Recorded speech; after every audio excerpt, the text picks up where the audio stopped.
Richard, what did you think of the underlying material, the novel? I'd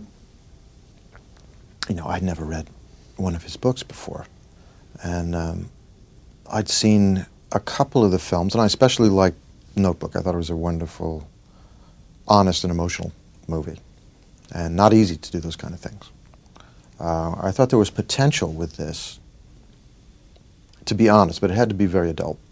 It couldn't be, the forbidden word chick flick. It couldn't go too far in that direction. It had to be an honest story of two people, and adults, who have some self-knowledge and are not hysterics,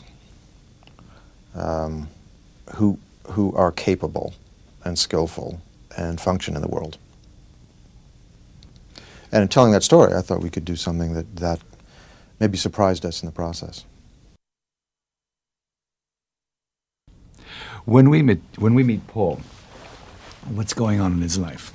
Well, it's basically at a very serious crossroads. He's made a lot of alpha people do.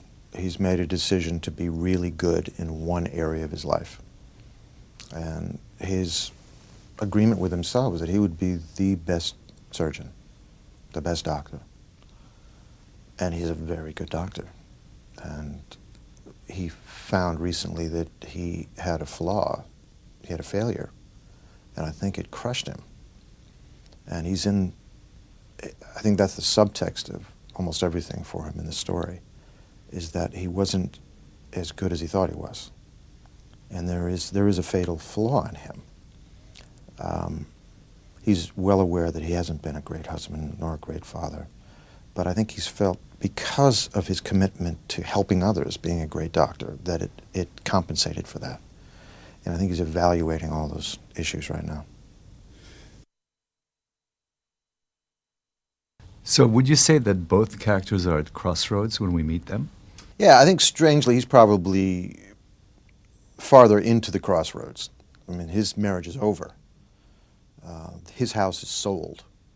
And he's kind of a guy on the road right now. I mean, albeit he's got a Jaguar on the road. But he has a surface plan that he's going to go to this town, Rodanthe, and fix the situation with his patient's husband. And then he's going to go to Ecuador and fix the situation with his son, the doctor, who's in a clinic there. I think, again, that's a kind of an alpha mentality, is that you can fix things. You can make it right by force, personal will, and charisma, and make it happen. And I think there's a sense of humility and a sense of listening and softness in him that we start to see emerge in the process of this movie. But when they first run into each other, when they first meet, I mean, it's not like up music. It's not that, is it? It's not sparks. No, in fact, we played against it. So much so that actually when I saw the film edited, it was much warmer than when we actually shot it. Because I made this decision that really I didn't want to see her. I didn't want to notice this was a pretty girl. Nothing. It was just business. Which room is it? How much? Credit card. This is the room. Great. Let me close the door. Okay, and be in this room alone. And it was actually much tougher the way we played. It was softened a little bit in the editing. But I think from both of our sides, it was, we'll be professional and straightforward, but we're not noticing the other world. We're so self-involved. With real problems, with real adult problems. This is your third time you're working with Diane. Do you guys have a shorthand already? We do. I think there is what's peculiar is we almost never see each other outside of making movies.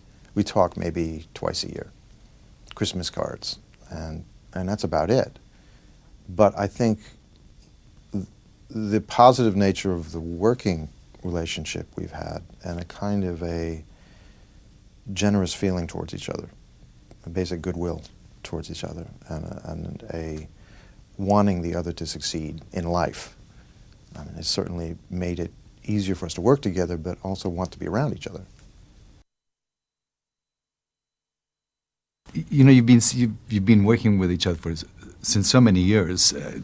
Does it help to the relationship in the film to have this history with each other? Well, yeah. I mean, you don't have to push anything. You know, there's a lot to pull on. We've told three pretty difficult stories, emotional stories, and of strong people, and intense.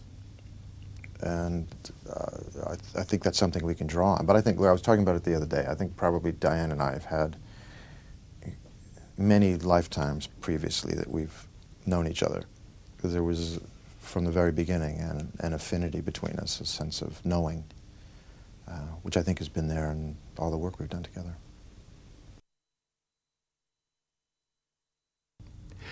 Would you say that these characters go out on a limb? I think circumstances manifest to make that happen. The storm does that. If the storm wasn't there, he would have come in, fixed, in quotes, fixed the situation with Torelson and be gone. I think the storm gave them an opportunity, but also forced it to happen.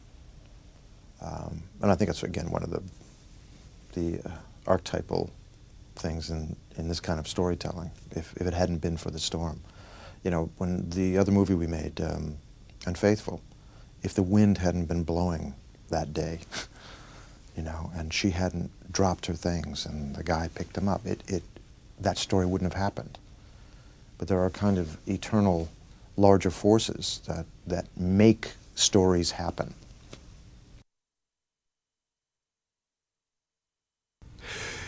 You've been playing romantic leads for many years now. Does it get better? Does it change? Is it the same? Well, it's always different. I mean, it's like, you know, when you're in your mid-20s, you have mid-20 energy and confusions. And when you're 50, I just turned 59, certainly the focus of how I see myself in the universe is different than it was then. So the relationships are different. Expectations of, you know, what's going to happen with another person, how that, you know, I think younger, you're kind of looking for that sense of completion. Someone's going to complete me. And I think as you grow older, you realize that's not going to happen. It's not what it's about anyhow. There's nothing to complete. You're complete to begin with. And a sense of generosity, I think, starts to manifest. So relationships change radically.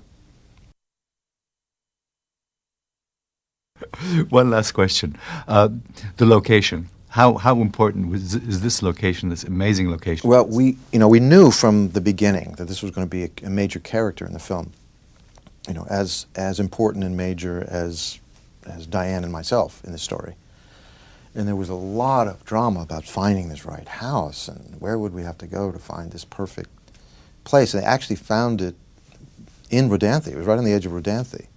And it was a house that I think was condemned. I don't think it was possible to live in this house. It was not well made, but it had this romantic, iconic power to it. One side of it was a national seashore and was pristine. And the other side were a couple of houses which we CGI'd out of the movie. But yeah, as you can see in this picture, you immediately have emotions that are aroused. You're engaged on a certain level of knowing, you know, of even if you've never been to a beach, you could relate to that. It's somehow the beach of your mind or your imagination, and it gives you a feeling. So in that sense, it really is another character.